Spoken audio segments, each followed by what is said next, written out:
War is complicated. War is tough. War is raw emotion. Go, run, run, run. Whether it be pure adrenaline or utter despair. Get down, go, there. War is complicated.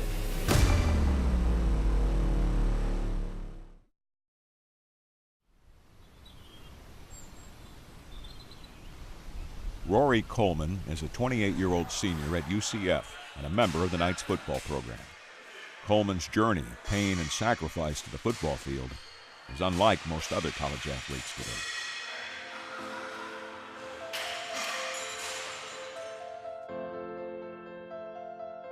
Rory grew up in Orlando with his parents, his brother Colin, and the one person that he was naturally drawn to, his grandfather, William "Bucky" Coleman.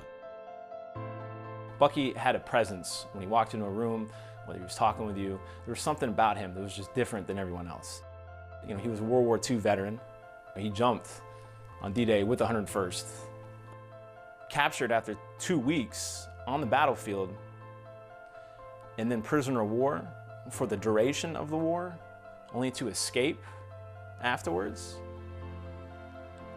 Who else do you know like that? He really took a shine to Rory because he was always determined and good-natured and positive. So he taught him a lot, made a good influence on him.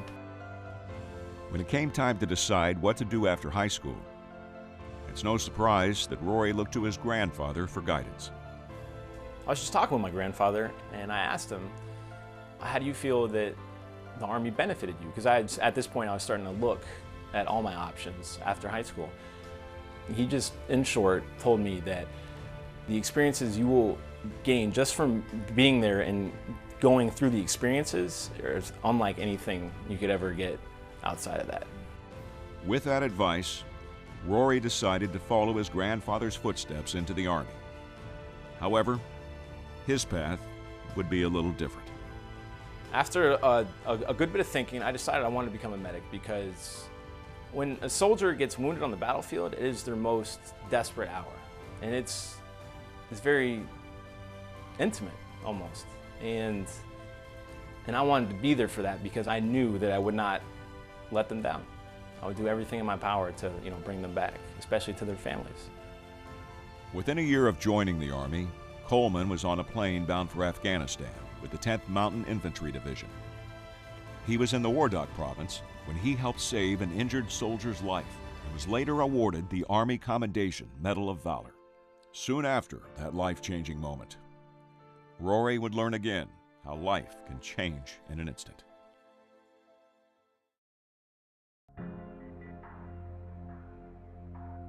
So we were jointly stationed with some special operators from the Czech Republic, and they had been running into some serious contact and they asked for assistance. So we got out there and sure enough, stuff started to pop off.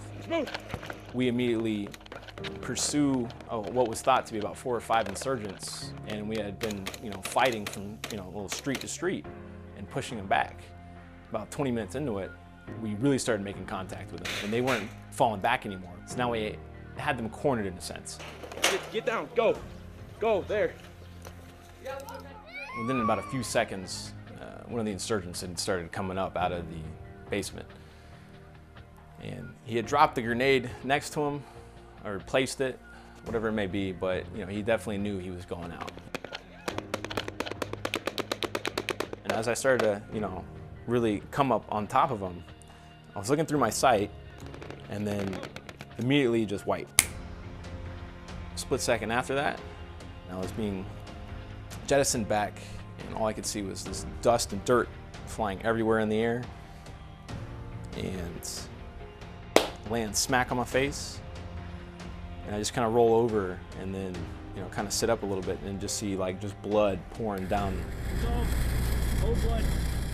It was about that time, whoa, wait a minute, hold on. You know what I mean? You just start running through all kinds of things in your head, okay, all right, I'm here, I'm alive. What's happening? You're just kind of trying to figure it out. And it became almost frantic. And I was like, all right, well, I couldn't have been hit. That's not, I'm not in a blast. It's fine, I'll just get up, this is fine. I just got knocked back. and I just go to bend my knees. I can't do that. I look down, and within the few seconds that I've been trying to get up, my pants have just soaked with blood. And that's when it kind of hit me. You might be in some trouble. You're just hit by a grenade. What's up with it? And on top of that, I'm looking around, and there are other people laying on the ground. Other people that were hit by the grenade. I can't get to them. I can't perform my duties. And that's when the real gut feeling kind of hit in. The grenade caused multiple injuries to both arms and legs, his small intestine, and a fracture of the skull. Rory was flown to Germany and put into a medically induced coma for 9 days, so doctors could perform life-saving surgeries. For Rory's family, the nightmare was just starting. His mom was hysterical. So I said, all right, I gotta maintain here. I can't get hysterical. Let's just find out what's going on. We're on the phone with the Army. We finally got him in Germany, and we kept getting these conflicting things. You know, every time we called to get something else was wrong with him, something else was wrong with him. It progressively, like, worse injuries. Like, well, what's going on with my son? I really need to know. And finally, the guy says, you know what? We're loading you up, we're flying you out, see your boy. So we flew out to Germany in Landstuhl Air Force Base. We go in the hospital, and there he is. I was like relieved, even though he's all hooked up with all these crazy things. There he is, he's alive.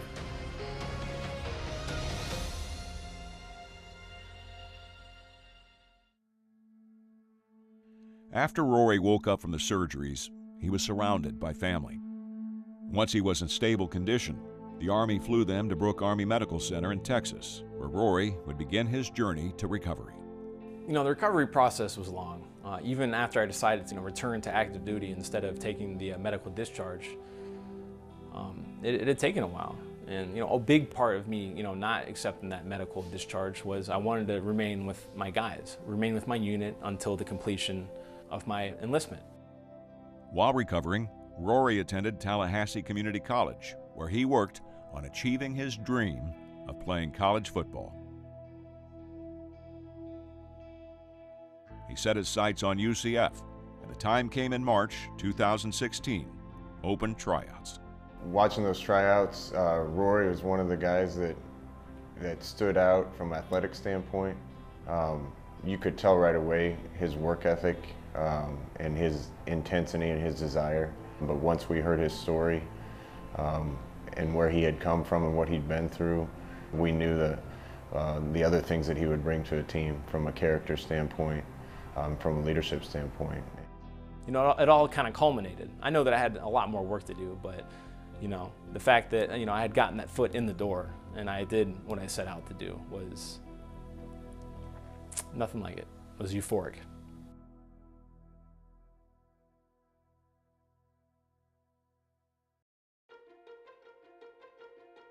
Rory walked onto the team as a defensive lineman and earned his first solo tackle against Tulane. But the game he will never forget was UCF's Military Appreciation Game, where he was selected by his team to lead them out, carrying the American flag. I remember, they had told me a few days earlier that I was going to be running out with it. And when we had walked into the game locker room, all the game lockers look normal. You got all your plates there. And then in front of mine was sitting the old Stars and Stripes. We got out, we got ready to run, and I didn't really hear anything. Just, breeze. As the Knights come out of the tunnel, fitting number 61, the 28-year-old Purple Heart Army veteran, Rory Coleman, the walk-on, with the American flag as the Knights come on the field. There's my son. And he's leading the pack, and he's got all his stuff on. He's supporting the Army, which he's all thrilled about, and he's running out there with the American flag. I cried. I'm like, this is wild. When I got done running the flag, and then rolled it up and handed it off, just kind of looked back at everything that had happened, all the people that have been part of my journey. During spring ball this year, the injuries suffered in Afghanistan started to wear on Rory. Along with the move to special teams, Coach Frost and the rest of the staff offered him an undergraduate assistant role where he could still use his experiences and leadership skills to impact his team. I love football, It's been what got me through deployment. It's what got me through recovery, and also my separation as a soldier. In a sense, it's almost been the story of a journeyman for me so far.